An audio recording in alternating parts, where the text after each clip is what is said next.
أنفسنا ومن سيئات أعمالنا من يهده الله فلا مضل له ومن يضلله فلا هادي له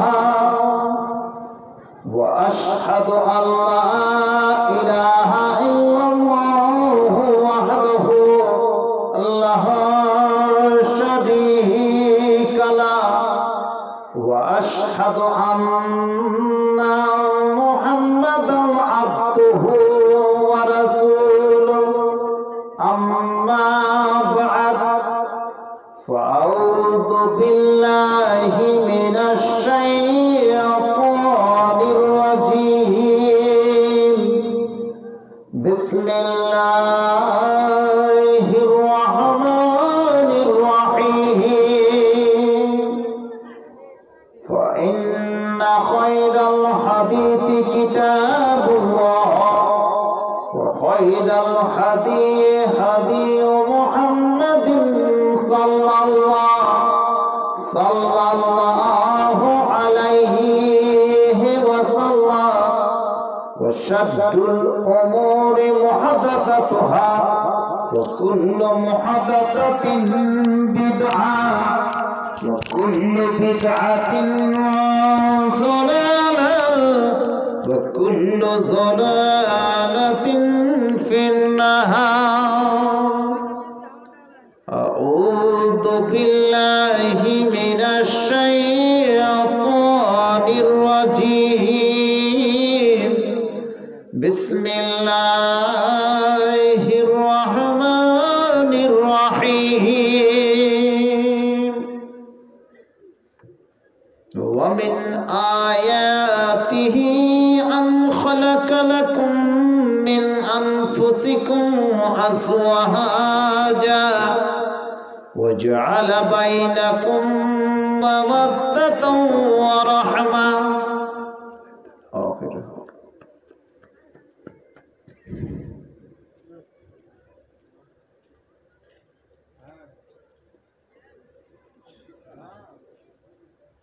পিছনে না বসে আগে বসেন এখানে আগে বসতে হয় আগে বসুন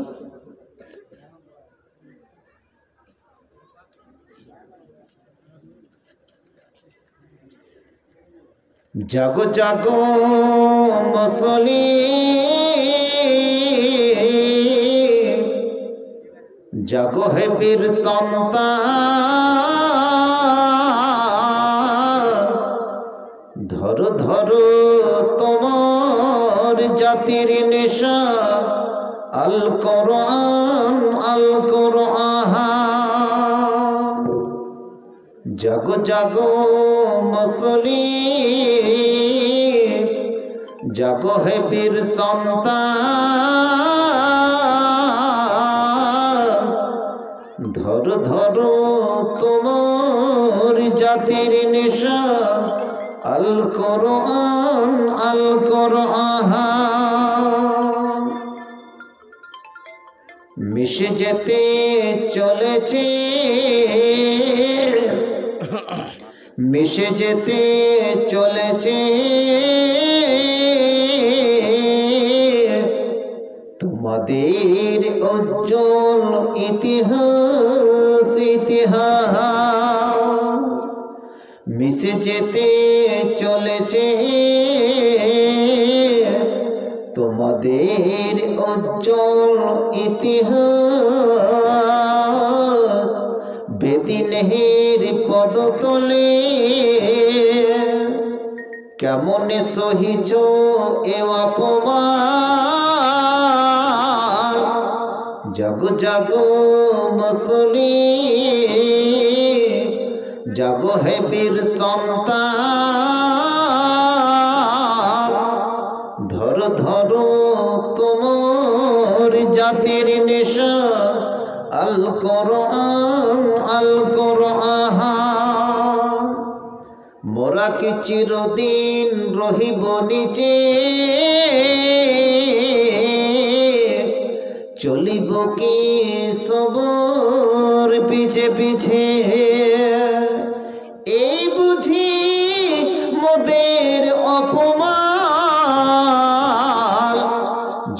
জাগো মুসলিম, জাগো হে বীর সন্তান, ধরো ধরো তোমার জাতির নিশান, আল কোরআন আল কোরআন। এসো এসো মুসলিম, এক সুরে সুর বলে বলি মোরা মুসলমান। জাগো জাগো মুসলিম, জাগো হে বীর সন্তান, ধরো ধরো তোমার জাতির নিশান, আল কোরআন আল কোরআন। মাননীয় সভাপতি সাহেব, মঞ্চে উপস্থিত অত্র গ্রামের হুফাজ এবং উলামায়ে কেরাম, আয়েম্মায়ে কেরাম, আজকের একটি ছোট্ট দিনী সভায় অত্র গ্রাম থেকে ছোট বড় নির্বিশেষে জামিয়াত এবং সমবেত আমার সম্মুখে ছোট বড় ভাই, দাদুরা, নানুরা, আমার পর্দানাসীন মা বোনেরা, প্রশংসা মাত্রী সে আল্লাহ রাব্বুল আলামিনের, যার বিশেষ অনুগ্রহে আজকে 28 রমজান আমরা অতিবাহিত করে 29শে রমজানের সাহারি খাওয়ার প্রস্তুতি নেব ইনশাআল্লাহ। জানি না এই রমজান 29 হবে কি 30, কালকের চাঁদ আমাদেরকে বলে দিবে, সেই অনুযায়ী আমরা প্রস্তুতি নিব। যদি চাঁদ 30 হয় তাহলে সেটাও আমরা জানতে পারবো কালকে সন্ধ্যার আকাশে, আর যদি 29 হয় সেটাও জানতে পারবো। যাই হোক, আমরা রমজান মাসের পার্বিক ভাগে যদি ভাগ করা হয় তাহলে আমরা শেষ পর্বে আমরা কিন্তু পৌঁছে গেছি। এখন বর্তমান পর্বটা চলছে লাইলাতুল কদর, আর আজকেও মনে হয় লাইলাতুল কদর নাকি, যার জন্য কানুন পড়ার ছেলেরা এই প্রোগ্রামটা করেছে, তাই না নাকি? কিছু বলছে না এই উদ্দেশ্যে। তাহলে তো আজকে এই জায়গাটা ভর্তি হয়ে যাওয়া উচিত ছিল। গত বছরও বোধহয় এরকম একটা প্রোগ্রাম হয়েছিল মনে হয় এই জায়গাতে। এরাও জানে যে কতটি লোক হবে আর কতটি লোক যাবে, ওই অনুসারে সেই সভাটাকে সাজানো হয়েছে। আর ঠিক অতটি লোক হয়ে গেছে, এর চাইতে বেশি হলে কিন্তু আর ধরবে না। যাই হোক, যে কোটাই লোক আপনারা বসে আছেন, বসে থাকবেন তো না পালাবেন? কেন? লাইলাতুল কদর মানাতে হবে। তার আগে একটি কথা বলে দিচ্ছি বক্তৃতার ভূমিকায়, যে ইবাদত করতে গেলে তার কতগুলো সিস্টেম আছে, উসুল আছে। লাইলাতুল কদরটা জাগা, এটা একটা ইবাদত তো নাকি? ইবাদত। এখন রাত্রিতে যদি আমি মাঝে মধ্যে মোবাইল আসছে, ফোন আসছে, আর এদিকে মসজিদে বসে আছি, ইত্যাদি ইত্যাদি করছি, মোবাইলে কথাও বলছি, আর এদিকে রাত্রি জাগছি, এটাকে রাত্রি জাগা বলবে নাকি? ঘুম আসছে, তখন আমি মোবাইলে কথা বলতে লাগছি, মোবাইলে বিভিন্ন জিনিস দেখতে লাগছি, সেটাকে রাত্রি জাগা বলে না। আপনার ফালতু ঘুমিয়ে যাওয়াই ভালো ছিল। এবারে মোবাইলে কথা না বলে মাইকে কোনো ব্যক্তি আজকে কথা বলবে, আলোচক আলোচনা করবে, আর আমরা শুনবো, নেকি পাবো, ঠিক আছে। কিন্তু এটা লাইলাতুল কদরের হক আদা হয় না। প্রিয় ভাইরা আমার, এই জিনিসটা যারা আকীদায় রেখেছেন মনে প্রাণে, যে আমরা লাইলাতুল কদরে একটা ওয়াজ নসিহতের মাহফিল তৈরি করে দিব, যে সভা সমিতি করব, সেখানে করে আমরা কি জেগে থাকব, এই জিনিসটা মনে প্রাণ থেকে অন্তর থেকে উড়িয়ে দিন। কারণ লাইলাতুল কদরটা একটা আলাদা জিনিস, আর এই সভা সমিতি করা, দিনই আলোচনা করা একটা আলাদা জিনিস। কথা বুঝতে পারছি না? আশা করি আপনারা এরপর থেকে লাইলাতুল কাদরে এরকম সভা সমিতির আলাপ আলোচনার কোনো সভা করবেন না, ঠিক আছে? যদি লাইলাতুল কাদর মানাতেই হয় মসজিদে গিয়ে মানাবেন, বাড়ির কোণেতে মানাবেন, নিজের ঘরের কোণে মানাবেন, জিকির আজকার করবেন। লাইলাতুল কাদরের অর্থই হচ্ছে কি সেখানে করে জিকির আজকার, তাসবিহ, তাহলিল করা, নির্জনে বসে কোরআন পাঠ করা, এর নামে হচ্ছে কি লাইলাতুল কাদর, আল্লাহকে ডাকা। বুঝাতে পারলাম তো না? বুঝলেন না? হ্যাঁ, অতএব এর প্রতি গুরুত্ব রাখবেন। এরকম সভার, এরকম দিনই আলোচনার জিনিস আনবেন না। আমি সেদিন রাঙাইপুরে বলছিলাম, কেউ তুমি টাটাও আর বিশাও, এরকম কোনো হাদিস নেই প্রিয় ভাইরা আমার। আজকে রমজান মাসে কিন্তু দুটো কাজ করার জন্য রমজান আসে মানুষের কাছে। কটা কাজ করার জন্য? কটা কাজ? দুটো। প্রথম কাজটা কি কেউ বলতে পারবে? প্রথম কাজ, প্রত্যেক দিন একটা করে জালসা সেট করে দেওয়া। দুটো সাউন্ড বক্স নিয়ে এসে দুটো মুলবিকে ডেকে ওকে নাচতে কুঁজতে লাগিয়ে দাও, আমরা বসে বসে শুনবো, তাই নাকি? প্রথম কাজ হচ্ছে, সাব্বির ভাই বসে আছে জি, দুই দিকে দুটো ব্যাটালিয়ান বসে আছে, আমি তো দুর্বল মানুষ জি, কেউ মানলে আর একে রাখিয়ে দেবো। প্রথম কাজ হচ্ছে কি? কোরআন পাঠ করা। কি বললাম? সবাই কোরআন পড়েছি তো? শেষ হলো এক ফিরা? না হয়নি, না এখনো খোলেননি। এই রমজান মাসে কোরআন পাঠ আল্লাহ রসুল বেশি বেশি করে করতেন, বলুন আলহামদুলিল্লাহ। আর দ্বিতীয় কাজ যেটা করতেন আল্লাহ রসুল, সেটা হচ্ছে দান, খায়রাত এবং সাদাকা। এমনও মানুষ আছে পুরো রমজান চলে গেল 50টা পয়সাও দান করেনি। এমনও মানুষ আছে যে 50টা টাকাও দান করেনি। জি, ফকির মিসকিন আজকে তুমি রাঙা চোখানি তুমি দিয়ে দাও। জি, আজকে মাদ্রাসার কোনো চেক আসলে তুমি ঘরের কোণে তুমি লুকিয়ে যাও, তোমাকে দান খায়রাত করতে হবে না, সাদকা করতে হবে না। এটা মাস হচ্ছে কি দান খায়রাত করার, এটা মাস হচ্ছে কি কোরআন পাঠ করার। বুঝাতে পারলাম না? পারলেন না? আপনারা যেমন লোক অল্প, আজকে বক্তৃতাটা কিন্তু একটা একটা করে যাতে আপনাদের কানে পৌঁছে যায়। কয়েকটা জিনিস খালি টিপস দিব আপনাদের কাছে। আয়াত কিন্তু পাঠ করেছি কি মায়েদের জন্য, তা বলে আপনারা বিয়োগ হয়ে যাবেন না, তার সঙ্গে কিন্তু থাকবেন। প্রিয় ভাইরা আমার, কোরআন পাঠ কিরকম করতেন একটাই শুধু আপনাদেরকে হাদিস বলছি। বুখারীতে হাদিসটি কি বর্ণনা করেছেন,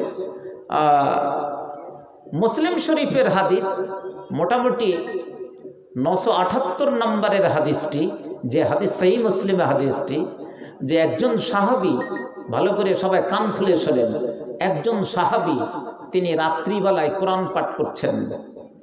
হাদিসের ইবারত হচ্ছে কি, ওয়াফি দারিহি দাব্বা, তিনি যেখানে বসে কোরআন পাঠ করছেন সেখানে করে তার একটা ঘোড়া বাঁধানো ছিল। কি বাঁধা ছিল? ঘোড়া। কোরআন পাঠ করে যাচ্ছেন সাহাবী, করতে করতে হঠাৎ দেখতে পাচ্ছে, মনে হচ্ছে যে ঘোড়াটা কুদতে লাগলো, ছটপট করতে লাগলো। আর এই ছটপটের মাধ্যমে তার মনে হলো যে ঘোড়াটি হয়তো তার রশি ছেড়ে পালিয়ে যাবে। এবারে সাহাবী বলছেন যে আমি একটু বাইরে বেরিয়ে গেলাম, বাড়ি থেকে একটু বাইরে বেরিয়ে গেলাম, দেখতে পাচ্ছি আকাশের দিকে, আকাশে মনে হচ্ছে মেঘের স্তর নিয়েছে এবং তারাগুলো যেন মিটিমিটি জ্বলছে। আমি রসুলকে কি জিজ্ঞেস করলাম, কি ব্যাপার ইয়া রাসূলুল্লাহ? আল্লাহ রসুল বলছেন কি, ইকরা, তুমি কোরআন মাজিদ কি পড়তেই থাকো, পড়তেই থাকো, পড়তেই থাকো। তুমি যদি ওই ঘোড়াকে পালিয়ে যাবে বলে তুমি যদি বন্ধ করে দাও, কিন্তু তোমার ঘোড়া কিন্তু আর পালাবে না। তুমি যদি কোরআন মাজিদ পড়তে থাকতে, কোরআন মাজিদের কি একটা আসার, কোরআন মাজিদের কি একটা ইমপ্রেশন, কি প্রভাব, যে আজকে যদি একটা ঘোড়া ছটপট করতে লাগে আমার সম্মুখে আজকে কোরআন পাঠ করলে আমাকে সেখান থেকে কি আমি কি বিতাড়িত, আমি পলায়ন করি, আমার ভিতরে কোনো তাসির আসার আসে না। প্রিয় ভাইরা আমার, এই তো মুসলিম, এই তো আমরা কি জনগণ, এই তো এই জায়গাতে কি পৌঁছেছি। হাদিসের শেষখানে অংশে বলছে ফাইন্নাহা সাকিনা তাতানাজ্জালাত ইনদাল কোরআন, কোরআন যখন অবতীর্ণ হয়, কোরআন যখন পাঠ করা হয়, আল্লাহর তরফ থেকে একটা সাকিনা আছে। সাকিনা শব্দের অর্থ হচ্ছে একটা আল্লাহর বিশেষ কি নিয়ামত অবতীর্ণ হয়, নাজিল হয়। যদি ছেলে কোরআন পাঠ করে, মেয়ে কোরআন পাঠ করে, কেউ করে, ইত্যাদি ইত্যাদি, তাহলে সেখানে আল্লাহর তরফ থেকে সেই সাকিনা আছে। আজকে আমরা সকাল সন্ধ্যা কোরআন মাজিদ তো পাঠ করার দূরের কথা, খুলে পর্যন্ত দেখি না, মাকড়সার জাল পর্যন্ত টেঙে দিয়েছে। ঠিক বলছি কি বলছি না? শখেসে জুজদানির কি ভেতরে রেখে দিয়েছি। বক্তৃতা আপনায় কি শোনাবো ভাই জানেরা? রোজা রাখি, প্রত্যেক দিন সাহারি ইফতার করি, সাহারি ইফতারের কি আইটেম হয়, কিন্তু কোরআন মাজিদের কোনো আইটেম হয় না। এখানে কতজন কোরআন মাজিদ পড়তে জানেন? উঠান তো দেখি, হাত উঠান তো দেখি। একটাই বুড়ো মানুষ, অনেক মানুষ হয়ে গেছে। ওটা তো মৌলানা হান্নান আবদুল্লাহ সোনাকুলির বেটা, ও তো পড়তেই জানবে। ওকে মুলবি সাহেব শরিয়াতুল্লাহ আর খরিয়াতুল্লাহ সব করে রেখে চলে গেছে। জি, ওটি তো পড়বে। ও তো শ্রীপুর থেকে এসে, আপনার সোনাকুল থেকে এসে বলছে, আপনি যে কোরআন মাজিদ খুললেন না, সবাই তারাবি পড়ে আসলেন। কতজন হাত উঠান তো দেখি। তারাবি পড়ার সংখ্যাটা ভালোই বেড়েছে, কিন্তু তারাবির সংখ্যা আপনি পড়লেন কি ওখানে করে? কোরআন পড়তে পেরেছেন কি? 2-3টা সূরা মুখস্থ করলেছেন। ইমাম যেটি পড়বে সেটি আমার দরকার কি? মসজিদে একটা ভালো ইমাম আমরা কি রাখি না? ও ভালো করে কোরআনও পড়তে জানে না। তুমি ভালো করে বেতন যদি না দিবা, তো একটা ভালো করে মুলবি সাহেব কি করে তুমি রাখবা? মক্তব চলছে তো এখানে করে, মক্তব চলে না? এই মক্তবে নিশ্চয় কোনো একটাও ছেলে নাই, সবটি মেয়ে গোটাই পড়ে, কারণ ওইটি পরের বাড়িকে দিতে হবে। আর ছেলেটি সবটি চলে গেছে দিল্লি, বম্বে, কেরল, বিভিন্ন জায়গায় করতে। আর ওরাই এখানে করে মনে করছে আমরা তো কিছু করতে পারি না, একটা জালসা করে যদি পৃথিবী থেকে যাওয়ার সময় জান্নাত পেয়ে যায়। প্রিয় ভাইরা আমার, আম্মি জান মা আয়েশা একটি রওয়ায়াত বর্ণনা করছেন, খুব গুরুত্বপূর্ণ একটি রওয়ায়াত, হাদিস। ভালো করে কান খুলে শুনে রাখুন। কোরআনের যা বর্তমান যে অবস্থা, যা সিচুয়েশন, তা আপনার আমি মুখ দিয়ে কথা বলতে পারবো না। কালকে আমি হজরতপুরে এরকম একটা বিরাট প্রোগ্রাম রেখে দিয়েছে, আর এই প্রোগ্রামে মানে বড় জালসাতে এতগুলো কি লোক হয় না, খুব বাঁশ দিয়ে এসছি। কেমন বাঁশ? কেমন বাঁশ? মাছটা ছিলাও হতে পারে, আর মাছটা না ছিলাও হতে পারে। হজরতপুর, জালালপুর এগুলো তো খুব শিক্ষিত গ্রাম, নাই তাদের মাঝে কোরআন। আপনাকে বলছি, 2 বছরের শিশু যদি কোরআন পড়তে জানে, আর আবু জাহাল কোরআন মাজিদ পড়তে জানতো না, জানতো কিন্তু বুঝতো না, বুঝার চেষ্টাও করতো না। আবু লাহাব থেকে ভালো কি ভালো, ভালো না খারাপ? বলুন বলুন। একটা 2 বছরের শিশু পড়তে জানে, ও আবু জাহাল, আবু লাহাব, কারণ ফেরাউন, সাদ্দাত থেকে ভালো না মন্দ? কথা বলুন। ভালো। আজকে একটা ছেলেকে হাফেজ করেছি। কাটশটে যদি জান্নাত যদি পেতে থাকেন, তাহলে আমার কাছে প্রেসক্রিপশন আছে ডাক্তারের। রোজাও রাখতে হবে না, নমাজও পড়তে হবে না, কিচ্ছু করতে হবে না, খালি ঘুরে বেড়াতে হবে পাগড়ি মাথায় দিয়ে, আপনি এমনি জান্নাত পাবেন। বলুন আলহামদুলিল্লাহ। কি করতে হবে? কই যে মৌলভী সাহেব ওই ওষুধটাই দাও, বেশি কিছু নেই, যদি করতে যদি না হয়। মা আয়েশা রওয়ায়াত বর্ণনা করছেন। কি বর্ণনা করছেন? হাদিসটা হচ্ছে তিরমিজি শরীফের 2901 নম্বর হাদিস। মান ক্বারা হারফান মিন কিতাবিল্লাহ আবিল কোরআন, কোরআন থেকে যদি একটা অক্ষর কি পড়ুন তো দেখি। আলিফ বলুন, বা, তা। যদি কোরআন পড়তেও না জানেন, সকাল সন্ধ্যা যদি খালি আলিফ বা তা সেটা যদি পড়েন, নাকি পাবো না? পড়তে যদি না জানেন, প্রত্যেক দিন আপনি আলিফ বা তা সা এটাও যদি না জানেন, সিরাজ রে তোর ছোট বেটাটা এখনই ঘুমাইছে, ওকে হাঁকা এখান থেকে। আলিফ বা তা সা জিম এইভাবে যদি পড়ি, একটা অক্ষর কত নেকি থাকবে, কত নেকি? রেজাল্টটা জানা আছে, ওর ফলাফল জানা আছে। কয় নেকি পাওয়া যাবে? কয় নেকি? মান ক্বারা, আমি তো 10 নেকির কথা বলিনি, হাদিসটার ইবারত পড়ছি। মান ক্বারা হারফাম মিন কিতাবিল্লাহ আবিল কোরআন। অন্য রওয়ায়াতে আছে যে কোরআনের মধ্য থেকে একটা অক্ষর পাঠ করলো, ফালাহু হাসানাতুন, একটা নেকি। কয় নেকি? আলিফে 1 নেকি, বায়ে 2 নেকি, সায়ে 3 নেকি। কিন্তু কথাটা হাদিসের শেষখানে বলছে ওয়াল হাসানাতু বিআশরি আমসালিহা, ওটাকে 10 নেকিতে পরিণত করা হয়। বলুন আলহামদুলিল্লাহ। তাহলে একটা অক্ষর পাঠ করতে গিয়ে 2 ঢিলে, মানে 1 ঢিলে 2 পাখি, 10 নেকি পেয়ে গেলাম। তাহলে এতগুলো যে নেকির ভারমার, সেই নেকিটাকে আমরা আজকে ফেলেছি কোথায়? জি, সেটাকে একটা নেকিকে 10 গুণা থেকে পরিণত করে দিল। এবং তিরমিজি শরীফের হাদিস, এবং মা আয়েশা রাবি তিনি এটা বর্ণনা করছেন। খুব গুরুত্বপূর্ণ করে জিনিস যে আমাদেরকে কোরআন মাজিদ পাঠ করতে হবে। বলুন ইনশাআল্লাহ, সবাই বলুন ইনশাআল্লাহ।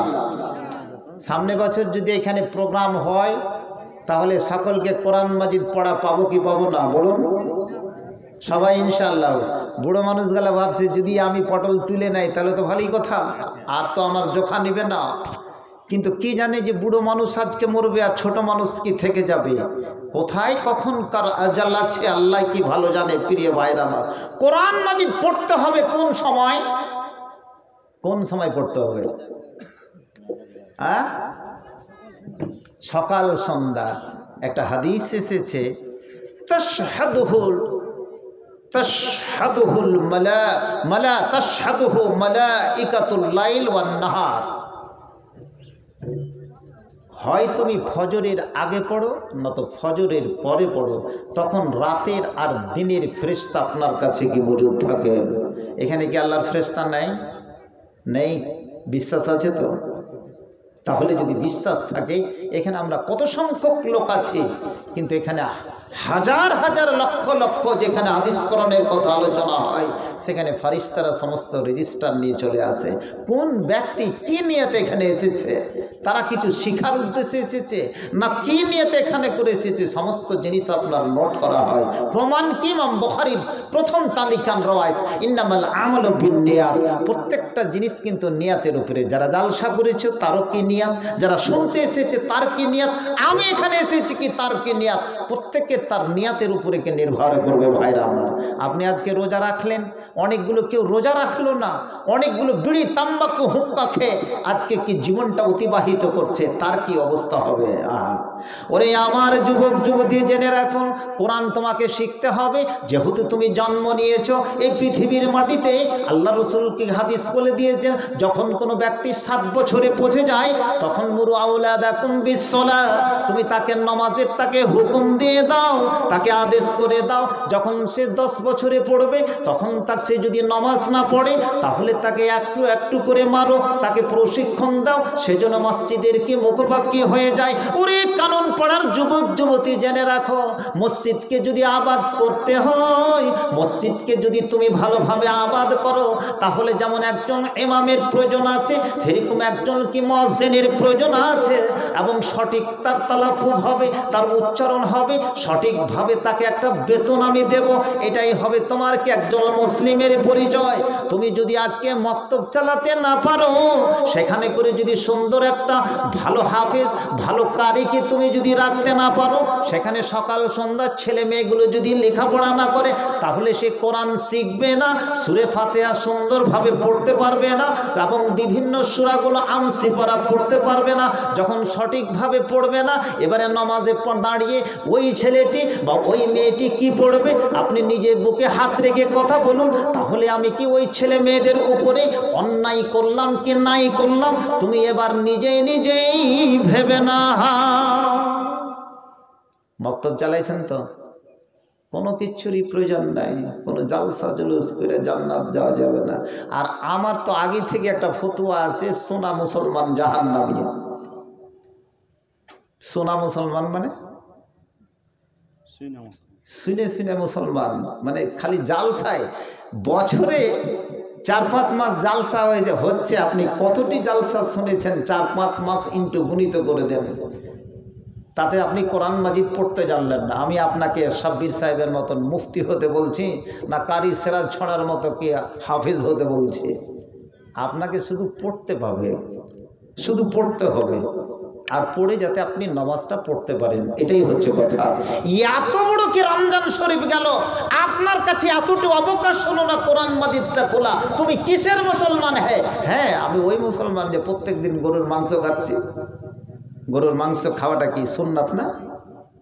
সুন্নাত না মুস্তাহাব না ফরজ? না, বলছে মৌলভী সাহেব বাদিয়া মানে মুসলমান মানে গরুর মাংস খাওয়া এটা আমাদের জন্য ফরজ, আর গরুর মাংস খেতে পারলে আমরা জান্নাত পেয়ে যাব, তাই না? আহা, আপনি জান্নাত পান না, এটা আমার তো কোনো ইচ্ছা হয় না, কোনো এখানে হিংসাও হয় না, আপনাকে আমি নিয়ে যেতে চাইছি, কিন্তু কোরআন পড়তেই হবে। অন্তত পক্ষে আর একটা ফতোয়া জেনে রাখো, মরার আগে অন্তত পক্ষে কোরআন না পড়ে কেউ মরার চেষ্টা করিয়েন না। নারে তাকবীর, জোর করে নারা লিল্লাহি তাকবীর, নারায়ে তাকবীর। কোরআন না পড়ে মরিয়েন না। আজকে যে সমস্ত যুবক ভাইরা কেরল, বম্বে, কর্ণাটক, ব্যাঙ্গালোর বিভিন্ন জায়গায় বেচারারা কাজ করতে যায়, আজকে কোরআন পড়ার জন্য কোনো মক্তবের প্রয়োজন নেই। প্রত্যেকটা ছেলের কাছে আজকে অ্যান্ড্রয়েড এবং আমাদের এই যে মোবাইল সেট আছে, এখানে তো কোরআন শিক্ষা দিচ্ছে বিভিন্ন চ্যানেলে, দেয় না?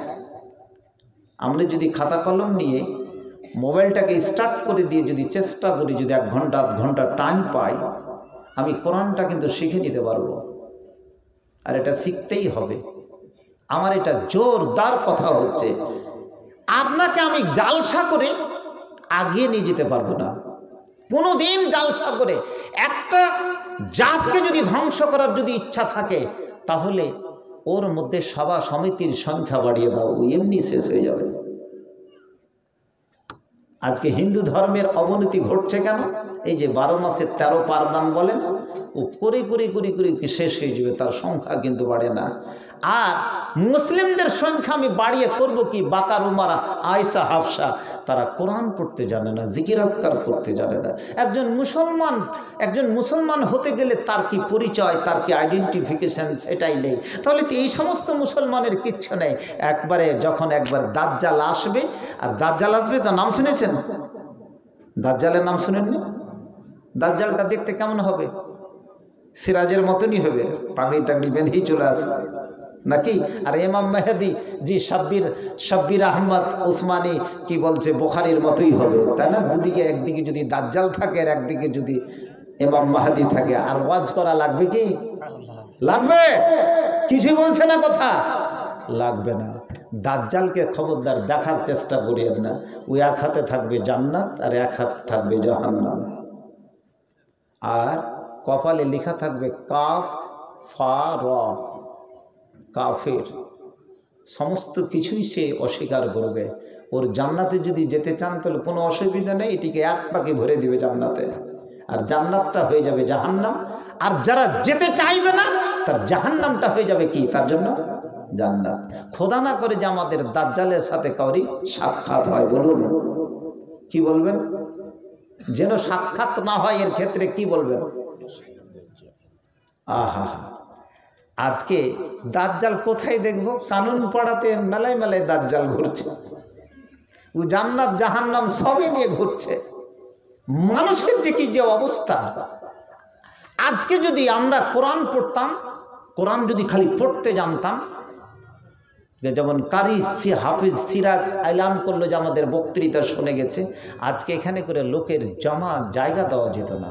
তার মানে ও কোরআন বুঝে না, দিন থেকে অনেক দূরে সরে গেছে।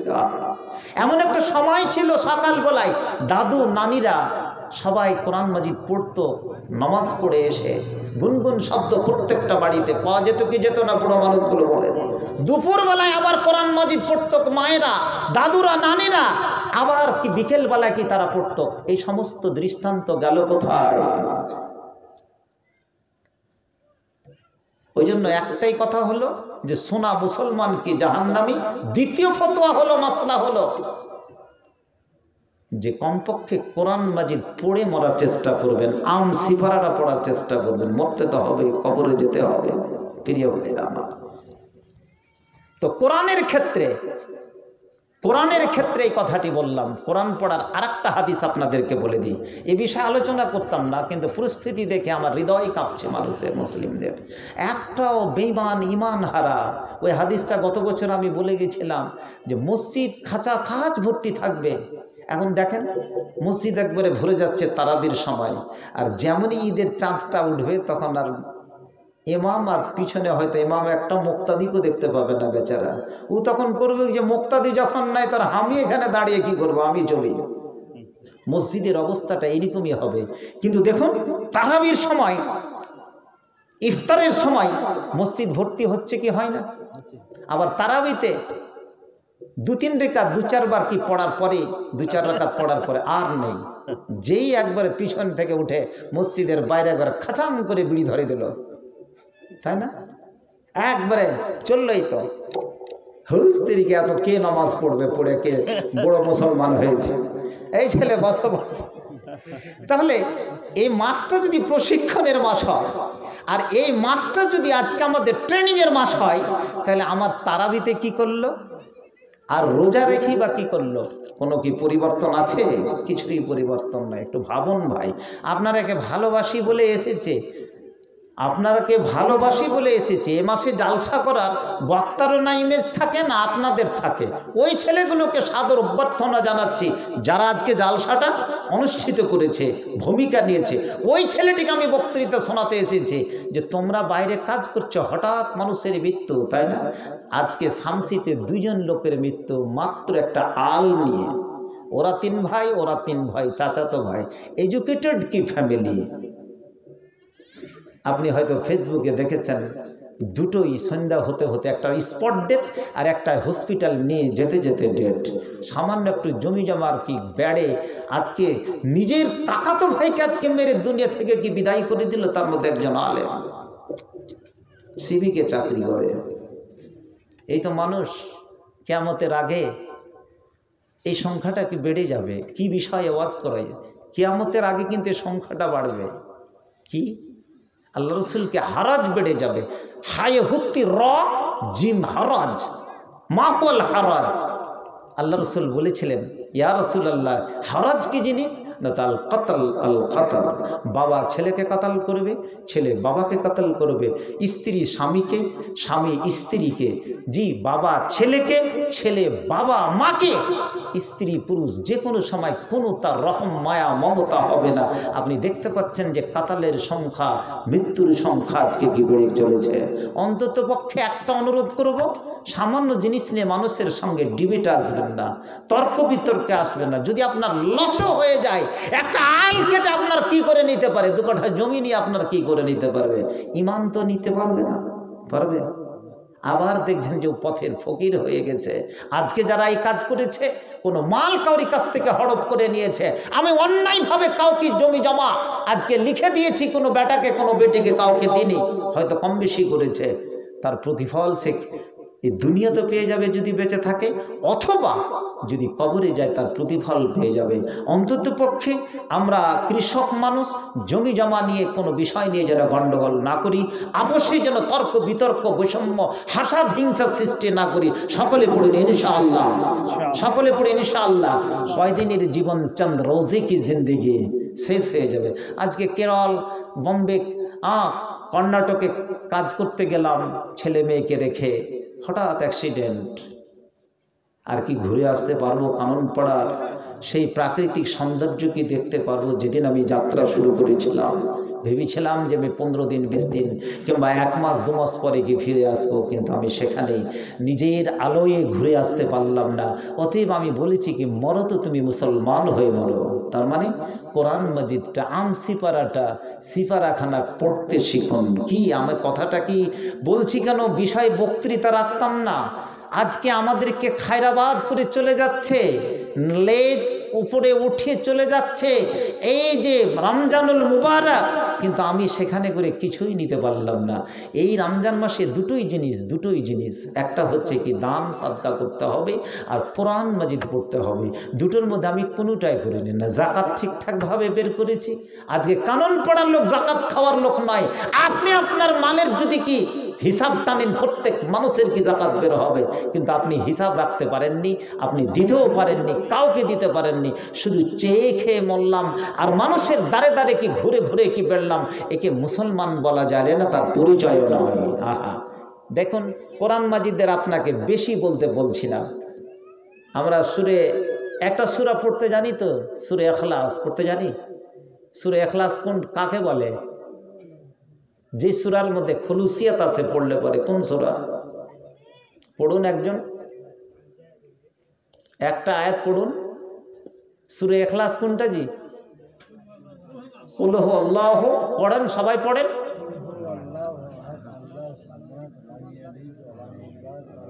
মাশাআল্লাহ মাশাআল্লাহ। আমি বলবো কি, ওয়াজাবাত লাকুমুল জান্নাহ, জান্নাত আপনাদের জন্য ওয়াজিব হয়ে গেল। বলুন আলহামদুলিল্লাহ। হাদিস একটা কি বর্ণনা করছেন, সে হাদিসের বর্ণনাকারী হচ্ছে কি অলরাউন্ডার সাহাবী হযরত আবু হুরায়রা রাদিয়াল্লাহু তাআলা আনহু। কে? ইবলিস থেকে কি বড় কেউ হাদিস জানে? ইবলিস থেকে সবচেয়ে কি বড় হাদিস কেউ জানে? ওর চাইতে বড় আলেম পৃথিবীর মাটিতে এসেছে? তাহলে ও জান্নাতে যাবে না জাহান্নামে? হ্যাঁ, ইবলিস তো একটাই আছে, কিন্তু ইবলিসের এজেন্ট সারা বিশ্বে জি কানুন পড়াতে বেশি বেশি আছে। এজেন্ট ছেড়ে রেখে দিয়েছে, ওর সংখ্যাটাই কিন্তু বেশি হবে। জি, ওর চাইতে বড় আলেম পৃথিবীর মাটি তার নাই কেউ, আর আসবেও না। কিন্তু তাকে লানাতের তক্তি নিয়ে ঘুরে বেড়াতে হচ্ছে, এবং কিয়ামতের প্রাঙ্গণে সব মানুষকে সেদিকে কি টেনে নিয়ে ওদেরই সংখ্যা, ওর সংখ্যাটাই কিন্তু বেশি বাড়ছে। প্রিয় ভাইরা আমার, আল্লাহ রসুল হযরত আবু হুরায়রা কি বর্ণনা করছেন হাদিসটিকে, আদবরতুমা রাসূলুল্লাহ সাল্লাল্লাহু আলাইহি সাল্লাম, আমি একদিন একটা কাফেলা চলছে, একটা দল চলছে, এবং তার সঙ্গে সঙ্গে আমিও চলছিলাম।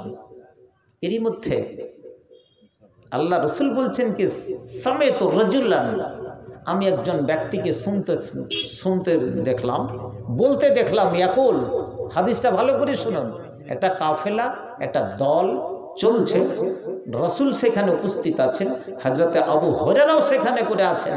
তিনি বলছেন, আদবরতুমা রাসূলুল্লাহ সাল্লাল্লাহু আলাইহি সাল্লাম, রসুলের পিছে পিছে আমি চলছি। এরই মধ্যে কি রসুল বলছেন, সামেতু রাজুলান ইয়াকুল, একজন ব্যক্তিকে রসুল কথা বলতে শুনলেন। কি? ওই লোকটি শুধু পড়েছে সূরা ইখলাসের মাত্র দুটো আয়াত। কটা আয়াত? কুল হু আল্লাহু আহাদ, দুটা হয়ে গেল। কুল একটা আয়াত, আর একটা কি হু আল্লাহুল আহাদ, হু আল্লাহু আহাদ। তাহলে দুটো আয়াত, যেমনই দুটো আয়াত শুনেছেন একটা কাফেলার মধ্যে, আল্লাহ রসুল বলছেন ওয়াজাবাত লাহুল জান্নাহ। বলুন আলহামদুলিল্লাহ। আরে জান্নাত ওয়াজিব হয়ে গেল। রাসূলকে জিজ্ঞেস করছেন একজন সাহাবী, কিছু সাহাবী অর্থাৎ আবু হুরায়রা, ইয়া রাসূলুল্লাহ মা ওয়াজাবাত, ইয়া আল্লাহ রাসূল, কি ওয়াজিব হয়ে গেল, কি অপরিহার্য হয়ে গেল, কি ম্যান্ডেটরি হলো? বলুন বলুন। ওই যে কাফেলার মধ্য থেকে কেউ একজন কুল হু আল্লাহু আহাদ পড়ে দিয়েছে, মাত্র দুটো আয়াত পাঠ করেছে, মাত্র দুটো আয়াত পাঠ করেছে, তারই পরিপ্রেক্ষিতে আল্লাহ রাসূল বলে দিলেন কি ওয়াজিব হয়ে গেল? জান্নাত। আজকের সভাতে, এই কানুন পড়ার ছোট্ট একটা সভাতে আপনারা এসেছেন লাইলাতুল কদরের রাত্রিতে। আজকে যদি সূরা ইখলাসটা এখান থেকে দু চারবার পাঠ করে যদি যাই, ইখলাস মানে কি খলুসিয়াতের সঙ্গে, আমরা কি সেই জান্নাত আমার জন্য ওয়াজিব হবে কি হবে না? বলুন। যদি আন্তরিকতার সঙ্গে আল্লাহর কাছে আমি যদি চেয়ে থাকি, নিশ্চয় আল্লাহ তাআলা আমাকে জান্নাত দিবেন। বলুন ইনশাআল্লাহ। মনে মনে সূরা ইখলাসটা কি পড়ে নেবেন এই সভা ছাড়ার আগে। করতে তো পারেনি কিছু, কমপক্ষে আল্লাহ রে, তোর সূরা ইখলাস একটা ছোট্ট সূরা আমি পাঠ করেছিলাম অমুক দিন। এই জায়গাটা সাক্ষী থাকবে গ্রাম, এই গ্রামের জায়গাটা, যেই জায়গাটা একটা তিরপালের উপরে বসে আছি, ওই তিরপাল তার যেন সাক্ষী দেই, যেই জায়গাটাতে আমার হাত পায়ের আঙ্গুলগুলো টাচ করেছে, সাক্ষী দেই। ওখানে করে বসে বসে আমি সূরা ইখলাসের 2-4টা আয়াত পাঠ করেছিলাম, কিংবা পুরো সূরাটা আমি পাঠ করেছিলাম, তাহলে আমার জন্য জান্নাত অপরিহার্য। সূরা ইখলাসের ব্যাপারে একটি হাদিস আপনাদেরকে আরও শুনিয়ে দিয়ে ওদিকে যাচ্ছি, আমার বক্তৃতাটা একটু এগিয়ে নিয়ে যাচ্ছি। সূরা ইখলাস যদি পাঠ করা যায় তা কি পাওয়া যায়? আপনারা একবার পাঠ করলেছেন তো, পাঠ করুন, আর একবার পাঠ করুন দেখি, পড়েন দেখি। মাশাআল্লাহ, মা বোনেরাও পড়বে। একবার পড়ে নিয়েছে। কেউ যদি আন্তরিকতার সঙ্গে কোরআন মাজিদ থেকে সূরা ইখলাস পাঠ করে নেয়, বুখারীতে একটা হাদিস এসেছে, বা সুনানের বিভিন্ন জায়গায় ফজাইলে কোরআনের হাদিস এসেছে, সে কি পাবে? ইন্নাহা লাতাদিলু সুলুসাল কোরআন। কোরআনকে 3 ভাগ করে 2 ভাগ বাদ 1 ভাগ পড়া হয়ে গেল। বলুন আলহামদুলিল্লাহ। কেউ যদি সূরা ইখলাস আন্তরিকতার সঙ্গে পাঠ করে, কোরআনকে 3 ভাগ করে 1/3 পড়ে যার নেকি পাওয়া যাবে। সূরা ইখলাসটা পাঠ করলে অতটুকু নেকি পাওয়া যাবে। বলুন আবার আলহামদুলিল্লাহ। কিছু পড়তে না পারলেও কমসে কম সবার সময় সূরা ইখলাসটাই পাঠ করবেন, চলতে চলতে সূরা ইখলাসটাই পাঠ করবেন।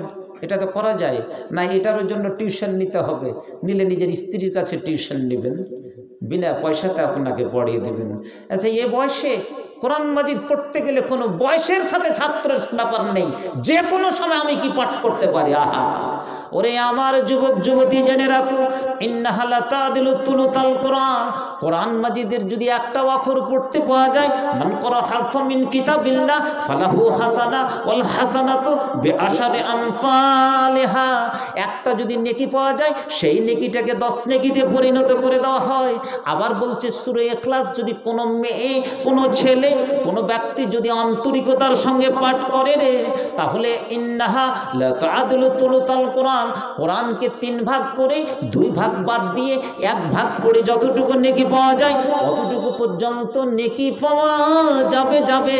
তাহলে যদি প্রত্যেকটা যুবক যুবতী, ছোট্ট ছোট ছেলে মেয়েরা, আবাল বৃদ্ধা বনিতা আজকে যদি কোরআন পাঠ করতাম, কোরআনকে যদি আমি আজকে শুধু পড়তাম, সকালে একটু পড়তাম, সন্ধ্যায় একটু পড়তাম, বিকেল বেলায় যদি একটু পড়তাম, 30 দিনে কোরআন মাজিদটা শেষ হয়ে যেত।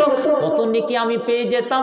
কোরআন তোমাকে বাঁচাবে। তুমি যদি ফিরকায়ে নাজিয়া নিজে দাবি করো, তাহলে তুমি কোরআনের আজকে হেফাজত করনি, কোরআনকে তুমি অসম্মান করেছো। ওরে যুবক যুবতী, জেনে রাখো, তোমার 30 বছর চলে গেল, 40 বছর চলে গেল, তুমি 50 বছরে পা দিয়েছো। খুব যদি আর 10টা বছর বাঁচবে, তবু কিন্তু তোমার কোনো পরিবর্তন নেই। তাহলে পৃথিবীতে এসে তুমি কি করলে? তোমার দ্বারা কি কাজ হলো? তুমি একবার নিজে আত্মসমীক্ষা করে নাও, নিজের ইহতেসাব, নিজের জীবনী সম্পর্কে একবার তুমি ভেবে নাও। তাহলে আজকে অঙ্গীকার করতে হবে আমার কাছে, আমি একটা দিনহীন গুনাহগার, হতভাগা মানুষ। কোরআন আমরা এরপর থেকে পড়বো কি পড়বো না? বলুন, কি বলবেন? কে পড়বেন? হাত উঠান তো দেখি, কে পড়বেন কোরআন? হাত উঠাতে অসুবিধা, হাতটা উঠে থাকেন না, নামিয়ে দেন। কিভাবে পড়বেন? আপনার স্ত্রী যদি, অনেকাংশে বিয়ে করেছে, আপনার স্ত্রী যদি পড়তে জানে, ওর কাছে পড়া যায় কি যায় না? না লজ্জা হবে? আর আপনি শুধু জান্নাতে যেতে চান, আর আপনার স্ত্রী কি জাহান্নামে নিয়ে যাবেন? হ্যাঁ, ওকে তো নিয়ে যেতে চান জান্নাতে। আপনি যদি ওর কাছে শিক্ষা থাকেন, হ্যাঁ যান, তো স্ত্রী যদি জানে ওর কাছ থেকে শিখে নেন। স্ত্রী যদি কোরআন মাজিদ পড়তে না জানে, পুরুষের কাছে পড়তে পারে কি পারে না? আপনার কাছে যদি পয়সা না থাকে, বিয়ে করার যদি মোহর দেওয়ার যদি শক্তি, কোমরে বল না থাকে, আর আপনি বিয়ে করতে চাইছেন, হাদিস এসেছে মেয়ে যদি কোরআন পড়তে যদি না জানে, গ্রাজুয়েট মেয়ে, আপনি যদি কোরআন মাজিদের 2-4টা সূরা তাকে যদি পড়ে শিখিয়ে দেন, এটাই হয়ে যাবে তোমার মোহরের কাজ। তাহলে কত বড় দামি একটা পুস্তক আমার কাছে আপনার কাছে রাখা আছে। এরকম বিয়ে আল্লাহ রসুলের যুগেও হয়েছে। এখনকার মেয়েরা শুধু কোরআন পড়িয়ে দিলে আপনাকে বিয়ে করবে না, কোরআনের কোনো ধার ধারে না। এখনকার মেয়েরা মোহরও চায় না, তুমি আমাকে বিয়ে করলেই হলো, তাই না? ঠিক বলছেন? মেয়েটা হচ্ছে কি মোহরের, তার জীবনে কিছু নেই, একটাই জিনিস, স্বামী মরে গেলে তার জীবনে কিছুই থাকে না, কোনো সন্তান সন্ততি নাই। মোহর হচ্ছে কি ফরজ, এবং প্রত্যেকটা মেয়ের উচিত হবে কি যে তার ঘাড়ে তেঁতুল গুলে মোহরের টাকা আদায় করে নেওয়া। আবার এই মায়েরা মৃত্যুর সময় ওই বুড়োকে ক্ষমা করে দেয়। যখন স্বামী বিভিন্ন অসুখে ভুক্তভোগী মৃত্যুর সঙ্গে লড়াই করছে, ঠিক সেই সময় দেখে, ওরে ওসমানের মা তোর মোহরটা ছিল, কি করা যায়? তাকে হাতে ইশারা দিয়ে দিল, গ্রিন সিগন্যাল, যা বাবা তোমাকে আমি ক্ষমা করে দিলাম। তার ওরসে জন্ম হয়েছে 8টা ছেলে মেয়ে, বেঈমান। আজকে কাপুরুষতার কি জীবন নিয়ে জগৎ থেকে বিদায় হলো ওই পুরুষ যে স্ত্রীর কাছে মোহরকে আজকে ক্ষমা চেয়ে নিল। নারে তাকবীর! মোহরটা দিতে হবে কি হবে না? মোহরই তো বুঝলো না। বিড়ি খেয়ে আর বিভিন্ন শারাব পান করে জুয়া খেলে সমস্ত তার মোহরের সমস্ত জিনিসগুলোকে শেষ করে দেওয়া হলো। আমি মুসলমান আছি কি করে, কোন জায়গাটা দিক দিয়ে আমি কিছু বুঝতে পারছি না। আহা প্রিয় ভাইরা আমার, হ্যাঁ বলছিলাম ওই হাদিসটা ছুটে গেছিল যে মসজিদ এমন সময় আসবে যে মসজিদ ভর্তি হয়ে যাবে, মুসাল্লির কোনো শেষ থাকবে না, মসজিদগুলো তো খুব ভালো ভালো হবে। আচ্ছা মসজিদগুলো যত সুন্দর করে তৈরি করছে, কি দরকার তৈরি করার? এতে টাইলস দিচ্ছি, তাই না? মসজিদ হয়ে গেছে খুব সুন্দর। এক যুগে মসজিদ ছিল খড়ের, মসজিদ ছিল দেওয়ালের। প্রত্যেকটা মসজিদ আজকে কাঁচা আছে না পাকা আছে? কথা বলুন। পাকা আছে। কাঁচা যখন ছিল তখন সেখানে মক্তব চলেছে কি চলেনি? তখন ভালোভাবে ছেলে মেয়েগুলো আলেমা হয়েছে কি হয়নি? হয়েছে। কিন্তু এখন তো মসজিদগুলোতে সমস্ত মসজিদ তো হলো দোতলা, হলো দোতলার পরে টাইলস হলো, টাইলসের পরে ফ্যান হলো, ফ্যানের পরে মাইকের ব্যবস্থা হলো। আবার কিছু কিছু শামসিতে মসজিদ দেখলাম উন্নত মানের সমস্তগুলোতে এসি হয়ে গেছে। হাজি ভাই, কিন্তু দেখা গেল প্রত্যেকটা মসজিদের অবস্থা শুধু কানুন পড়া নয়, প্রত্যেক মসজিদের অবস্থা একই। শুধু দাঁড়িয়ে আছে ও মসজিদে, ওতে নমাজে কি দাঁড়িয়ে যায় বেঈমানেরা, একটা দোয়া ভালো করে পড়তে জানে না, জিকিরের দোয়া জানে না, কোরআন পড়তে জানে না। বেঈমান, তোমার এসি দিয়ে লাভ কি আছে? জীবনটাকে সাজাতে হবে ইবাদত দিয়ে। আহা, ইমাম শাফি রাহিমাহুল্লাহ এত বড় কি একজন ইমাম, তার সম্পর্কে পাওয়া যায় এই রমজান মাসে তিনি 7 থেকে 9 বার কোরআন মাজিদ খতম করে দিতেন। বলুন আলহামদুলিল্লাহ। ইমাম বুখারীর অবস্থা তাই ছিল, এত বড় কি মুহাদ্দিস। ইমাম আউজাইর কথা বলছেন তার স্ত্রী, আমি অধিকাংশ সময় দেখতাম জায়নামাজটা যখন উঠাতাম, তিনি যখন কিয়ামুল লাইল করতেন, রাতের বেলায় যখন তিনি তাহাজ্জুদ পড়তেন, আহা হা, অধিকাংশ সময় এত তিনি কাঁদতেন যে সাজদার জায়গাটা মনে হচ্ছে কি যে সব সময় কি ভিজে থাকতো। আজ আমাদের অবস্থাটা কি? শুধু নেংটি মেরে তাফালিং করে আর এই করে কখন ঈদ আসবে আর কখন রোজাটা পালাবে, আর এই তালিক শুধু করে ঘুরছে। এই তো কি মুসলিম। প্রিয় ভাইরা আমার, আপনাকে আমি বলতে চাইছি, এটা মাস হচ্ছে জিকির আজকারের মাস। একজন মুসলিম তার মুখ দিয়ে সব সময় বলবে কি? বলুন আলহামদুলিল্লাহ। যে কোনো কাজে একটা ভালো কাজ করেছেন, বলুন আলহামদুলিল্লাহ। তারপরে কি বলবে? সুবহানাল্লাহ। তারপরে কোনো বুড়ো কাজ হয়ে গেছে তখন কি বলবে? আল্লাহু আকবার। এমনি নেকি গো, নেকি লিখে চলে যাচ্ছে রেজিস্টারে, লিখে চলে যাচ্ছে, আপনি বুঝতে পারছেন না আপনার রেজিস্টার কত বড় জমা হচ্ছে। তারপরে একজন মুসলমান এরকমই হবে, আপনাকে খেতে ডাকছে কেউ, আপনি খাবেন না, পাশ দিয়ে চলে যাচ্ছেন।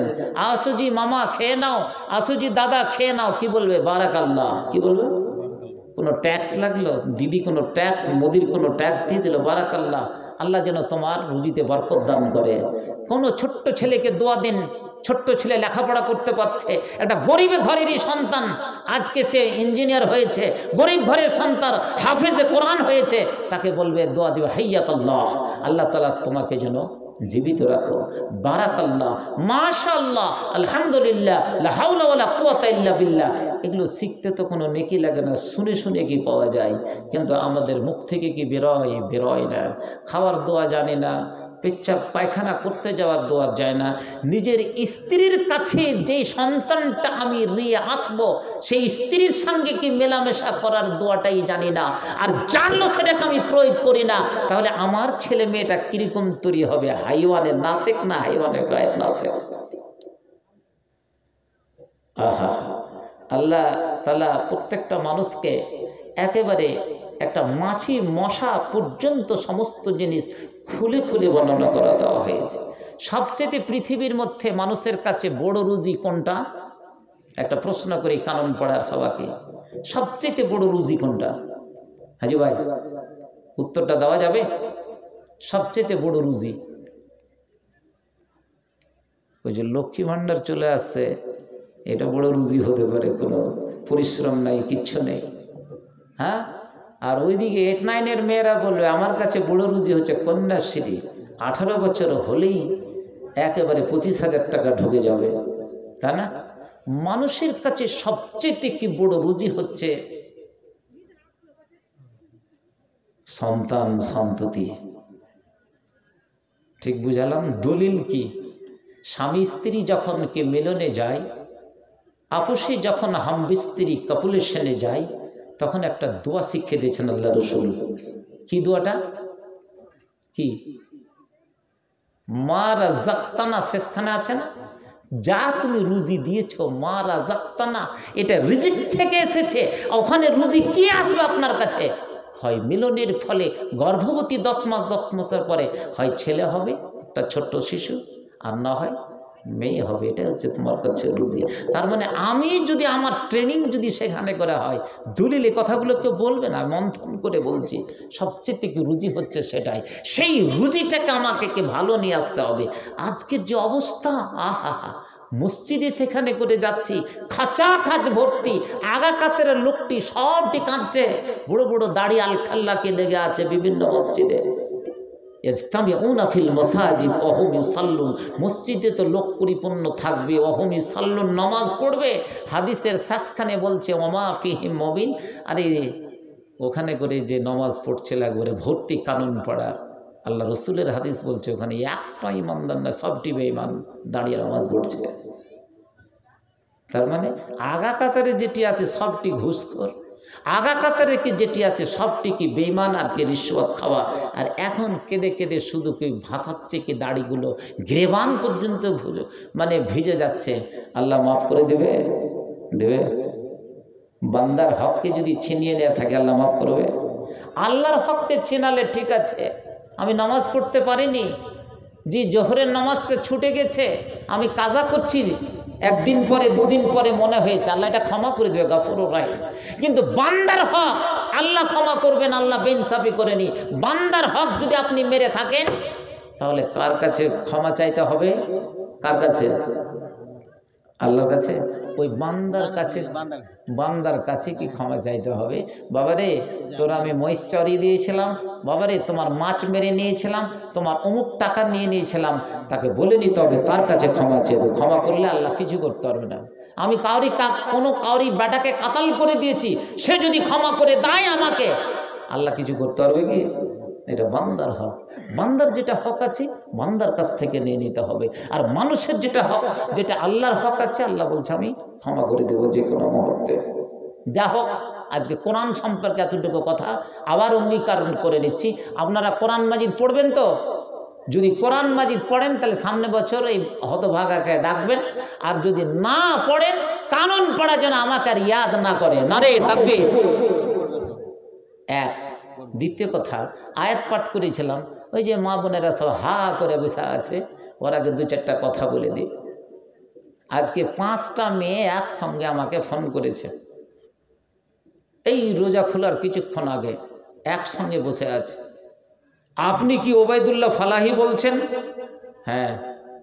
আপনাকে 1 সপ্তাহ থেকে আমি খুঁজছি, আমরা খুঁজছি। তার মানে ভয় পেয়ে গেলাম, থানা থেকে ফোন নাকি এটা।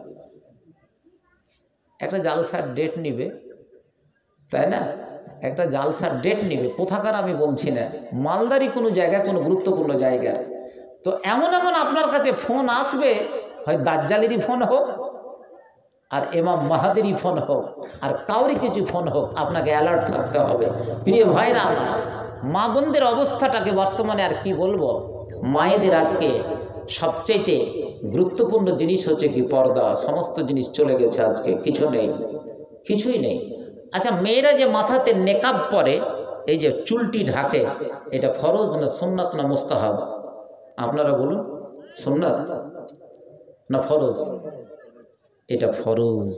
মাথাটা, মেয়েদের মাথার কানটা, জি মেয়েদের মাথার কান, আর কি বলছে কি যে কানটাও কিন্তু এর পর্দার ভিতরে, চুলটাও কিন্তু পর্দার ভিতরে। প্রিয় ভাইরা আমার, আজকে মায়েরা চিন্তা করুন, মেয়েদের দুটো কাজ, নামাজ রোজাতে যদি কম থাকে আল্লাহ তাআলা ক্ষমা করে দিতে পারে, কিন্তু এই দুটো জিনিসই কিন্তু ক্ষমা করতে পারে না, কারণ এটা কাবিরা গুনাহ।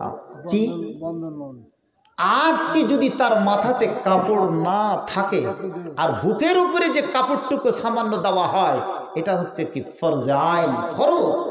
ফরজ নামাজ ছুটে গেলে তার কাজা করতে হয় কি হয় না? পড়ে নিতে হয়। আর যদি সুন্নাত ছুটে যায়, কোনো দরকার নেই, পারলে পড়বেন, না পড়লেও তার জন্য আল্লাহ তাআলা কিছু করবে না। ফরজ জিনিস যদি মেয়েরা ছেড়ে দেয়, আমার স্ত্রী যদি আজকে বেপর্দা অবস্থায় ঘুরে বেড়ায়, আমার যদি কোনো যুবতী মেয়ে কি বেপর্দা অবস্থায় ঘুরে বেড়ায়, এর জন্য দায়ী কে থাকবে? স্বামী এবং গার্জেন। অথবা ইল্লা মাশাআল্লাহ, যাকে পারে না, যে মেয়েকে পারে না গার্জেন, সেটা আলাদা কথা, সেটা এক্সেপশনাল কেস, তার পথ ছেড়ে দিয়েছে। কিন্তু কথাটা হচ্ছে, আজকে মেয়েরা কোন জায়গা থেকে পৌঁছেছে যে এতগুলো করা সত্ত্বেও মায়েরা, আজকে এক যুগে ছিল ভুটভুটি, তারপরে আসলো কি যে ভাই টোটো, এক যুগের টাফর তোলা গাড়ি, তারপরে সেটা তো তখন তো পর্দা ছিল, ভুটভুটিতে ছিল, তারপরে আসলো টোটো না অটো, আর অটোর পরে আসলো কি টোটো। এই টোটো টোটো করে করে সমস্ত টোটো কোম্পানি বেনে গেছে সব। আমরা প্রাইমারিতে বদমাশি করলে মায়েরা বলতো না, খালি টোটো টোটো করে ঘুরে বেড়াচ্ছে। ওটা বলেছে কোন যুগে, 30 বছর আগে, আর ওই টোটো কিন্তু চলে এসে এখন বর্তমান আমার কাছে। প্রত্যেকটা মেয়ে ছেলে ওই টোটো টোটো টোটো করে ঘুরে বেড়াচ্ছে বিভিন্ন জায়গাতে, কোনো অসুবিধা নেই। আর টোটো অ্যাক্সিডেন্ট হতে খুব বাহাদুর, তাই না? একটু যদি কম বেশি হয় সব অ্যাক্সিডেন্ট। আজকে সেরকমই টোটোর মতো অ্যাক্সিডেন্ট ছেলে মেয়ের, যুবক যুবতীদের, যে কোনো জায়গাতে, পার্কে অ্যাক্সিডেন্ট, জি সমুদ্র সৈকতে অ্যাক্সিডেন্ট, গাছের তলায় অ্যাক্সিডেন্ট, স্কুল কলেজে অ্যাক্সিডেন্ট, বাড়িতে অ্যাক্সিডেন্ট। এই অ্যাক্সিডেন্ট থেকে কি বুঝতে পারছেন আপনারা? পরিষ্কার কি বুঝে গেছেন? আমি তাফসিলে যাচ্ছি না। আজকে মায়েদের পর্দার কথাটা কি বলবো, যেই মেয়েটা আজকে বর্তমানে আর একটা ফ্যাশন উঠেছে বোরকা ব্যবহার করা। বোরকাটা হচ্ছে কি that's one of the kind of একটা কি ফ্যাশন। আজকে বোরকা কত রকমের এসেছে। বোরকার যদি আমি আপনাকে ব্যাপারে বলি তো ওখানে 1 ঘন্টা বক্তৃতা দেওয়া যাবে। মায়েরা যেমন আজকে বোরকা পড়ছে, পুরুষরাও কিন্তু আজকে বোরকা পড়ছে, মেয়েদেরকে, গভর্নমেন্টকে, বিভিন্ন মানুষকে আজকে কি ফাঁকি দেওয়ার জন্য। আহা, কি বলবো, বর্তমানে কি মেয়েরা এত অ্যাডভান্স, এত অ্যাডভান্স যে কল্পনা করা যায় না। আজকে সংখ্যাটা দেখছি মেয়েদের বেশ সব জায়গাতেই তাদের মানে দখলদারিত্ব সেখানে করে রয়েছে। মিলনগড় স্টেশন গেলেও কিন্তু ওদের সংখ্যাটা বেশিই থাকে, থাকে না?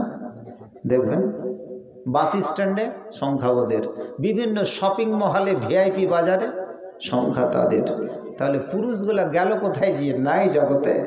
ওই জন্য পুরুষটি এটি বসে আছে যে দিল্লি, বম্বে, কর্ণাটক সব জায়গায় কাটিহারে খাটতে চলে গেছে ঠিকই, কিন্তু মেয়েদের সংখ্যাটাও কিন্তু বেড়ে গেছে। ভাইরা আমার, এই মেয়ের সংখ্যা যখন বেড়ে যাবে এবং মেয়েরা যখন চারিদিকে দখলদারিত্ব নিবে, তখন পৃথিবীর অবস্থা টালমাটল। আর আপনাকে রক্ষা করতে পারবে না, কাউরি পক্ষে কি সম্ভবপর হবে না। অতএব এই জায়গাটাতে হাত দিবে। এক যুগে বিয়ে শাদী করেছিল আদম এবং হাওয়া, একদিকে পুরুষ একদিকে মেয়ে। এখন এমন একটা সময় এসেছে মেয়ে মেয়েতে বিয়ে করছে আর পুরুষ পুরুষে বিয়ে করছে। বিয়ে তো নয়, তাদের লিভিং টুগেদার, একসঙ্গে থাকবে। এখন এটা আইন পাস হয়ে গেছে সারা বিশ্বের মাটিতে। 70% দেশে এই সমস্ত কাজগুলো চলেছে। আজকে তুই যে ছেলে মেয়ে যদি এই জায়গাতে পৌঁছে, তাহলে আপনি কি করবেন? 1500 বছর আগের আল্লাহ রসুল একটা হাদিস শুনিয়ে আমি আগের দিকে যাচ্ছি। যদি একটা মেয়ে এমন একটা সময় এসে গেছে, এখন একটা মেয়ে মাসে 1 লক্ষ টাকা স্যালারি পায়, ইনকাম করে, আর একটা মেয়েকে ভাড়া করছে, তুই তো আমার বাসাতে চলে আসবি, আমরা দুজনই এই বাসাতে থাকবো, কোনো টাকা পয়সার অভাব নেই, আমরা দুজনই বিয়ে করে নিলাম। পুরুষ একটা সুন্দর যুবক একটা সুন্দর যুবককে ধরে নিল। এক যুবক প্রচুর পরিমাণে টাকা ইনকাম করে, মাসে 1.5 থেকে 2 লক্ষ টাকা, তুই আমার বাসাতে থাকবি, আমি তোর পুরুষ, তুই আমার স্ত্রী। নাউজুবিল্লাহি মিন যালিক। এতে কোনো সন্তান সন্ততি হবে? এতে কোনো সন্তান সন্ততি জন্ম নেবে না। তাহলে আমি কথাটা বলতে চাইছি, একজন পুরুষ, একজন স্ত্রী, আর একজন যুবতী মেয়ে, স্বামীটার নাম হচ্ছে সখিনা আর স্ত্রীটার নাম হচ্ছে খায়রুন, দুজনই একটা বাসাতে থাকে 24 ঘন্টা এবং ইনকাম করে, সমস্ত অশ্লীল সমস্ত কাজ করে। এতে কিছু হবে কি? অবাক লাগে। 1500 বছরকার আগে আল্লাহ রসুলের একটা হাদিস মনে পড়ছে। কি করে আল্লাহ রসুল কথাটা বলে গেলেন? তখন কিন্তু এই ব্যাপারটা ছিল না, রাসূলের যুগে ছিল না, খলিফার যুগে ছিল না, সাহাবাদের যুগে ছিল না, সালাফে সালেহিনের যুগে ছিল না, কিন্তু এই যুগে প্রযোজ্য হয়ে গেছে। থিওরি আগে বলে দিয়েছেন আল্লাহ রসুল, হাত্তা ইয়াক্তাফির রাজুলু বির রাজুল ওয়াল মারআতু বিল মারআ। এই হাদিস কত সুন্দর। পুরুষে বিয়ে করবে, তাদের জনক্ষুধা নিবারণ করবে, স্ত্রীতে তার জনক্ষুধা নিবারণ করবে। পুরুষ স্ত্রীতে হবে না। আদম স্ত্রী ছিল না পুরুষ, আর হাওয়া স্ত্রী ছিল না পুরুষ। এরা কোথায় ছিল প্রথমে? জান্নাত কোনখানে করে আছে? কইছে আকাশের দিকে তাকাচ্ছে। জান্নাত আকাশেই আছে, জাহান্নাম কোথায় আছে? কোথায়? মাটির নিচে। কিছুই বুঝে না যে মানুষ। আর বক্তৃতা দেব না, কিছু বুঝে না। মানুষের রূহ যখন কবজ করা হয় তখন তার কোথায় নিয়ে যাওয়া হয়? উপরের দিকে। ভালো করে জেনে রাখবেন, উপরের দিকে। জাহান্নামী যদি হয় তাহলে তাকে ফেলে দেওয়া হয় নিচে, একেবারে চলে যায় মাটির নিচে। আর সিজিন আর ইল্লিন, যাকে এই ইল্লিনটাকে ইয়াহুদি নাসারা ইংরেজিতে বলে অ্যালিয়ন। সিজিনে চলে যায় একেবারে, আর ওপরে চলে যায় যে জান্নাতি, সেখানে ওপরে চলে যাবে রুমাল দিয়ে কি বেঁধে। কাল্লা ইন্না কিতাবাল ফুজ্জারি লাফি সিজিল, কাল্লা ইন্না কিতাবাল আবরারি লাফি নাঈম। প্রত্যেকটা যারা জান্নাতি হবে তার সমস্ত রেজিস্টার, সমস্ত জিনিস রূহ চলে যাবে ওপরে, আর যতগুলো জাহান্নামী হবে তাহলে চলে যাবে এটা। তাহলে পৃথিবীটা খুব মনে করিয়েন না যে আমার 10 বিঘে জমি আছে, খুব ফসলাদি পাচ্ছি ইত্যাদি ইত্যাদি। ওই জমির নিচে আপনার জন্য জাহান্নাম অপেক্ষা করছে। কথা বুঝলেন? তাহলে 1500 বছর আগে মায়েদের ব্যাপারে বলে গেল যে মেয়েতে তারা জনক্ষুধা নিবারণ করবে, পুরুষে নিবারণ করবে। সেই যুগে হয়নি, কিন্তু এইটা শেষ যুগে হবে। ওই হাদিস আগে বলে দেওয়া হয়েছে। দাজ্জালের কথা বলেছে সেই যুগে আসবে না, এই যুগে আসবে। এবং মাহাদির কথা সেই যুগে বলা হয়েছে, তখন আসেনি, এখন আসবে। প্রয়োজনে কালে কালে বিভিন্ন সময় সে হাদিসগুলো কি প্রযোজ্য হবে। হাত্তা ইয়াক্তাফির রাজুলু বির রাজুল ওয়াল মারআতু বিল মারআ। ওরে পুরুষে তারা জনক্ষুধা নিবারণ করবে, তারা লিভিং টুগেদার করবে, তারা বয়ফ্রেন্ড গার্লফ্রেন্ড হিসাবে থাকবে, গার্ল টু গার্ল থাকবে, মেল টু মেল থাকবে, ফিমেল টু ফিমেল থাকবে। এটা কোনো শরীয়ত নয়, এটা কোনো আইন কানুন নয়। ওরে যুবক যুবতী, জেনে রাখুন, যেইখানে আমি আপনি পৌঁছে গেছি, এটা এমন তেমন ব্যবস্থা নয়। এই পৃথিবীর মাটি এমন নয়, এটা তুমি মনে করলেই শরীয়ত বানিয়ে নিলে, মনে করলেই তুমি এইভাবে চলবে, এটা নয় ওটা নয়। আল্লাহ এবং আল্লাহর রাসূল যেইভাবে বলেছে, যেইভাবে জীবিকা অর্জন করতে বলেছে, যেইভাবে থাকতে বলেছে, এইভাবে তোমাকে পৃথিবীর মাটিতে থাকতে হবে।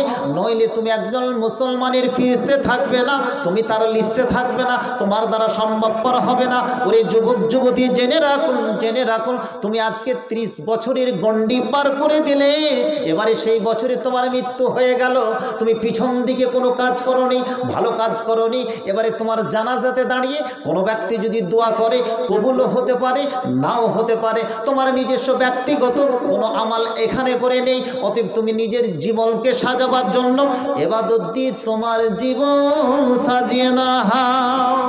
আল্লাহ তারই নাম, খোদা তারই নাম, আল্লাহ যে তারই নাম, আল্লাহ তারই নাম, খোদা তারই নাম, আল্লাহ যে তারই নাম।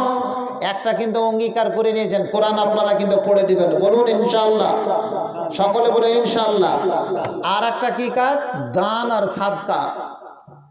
এ মাসে বেশি দান সাদকা করতে হবে তো। যা কিছু করেননি আজকে কিন্তু একবারে পকেট ঝেড়ে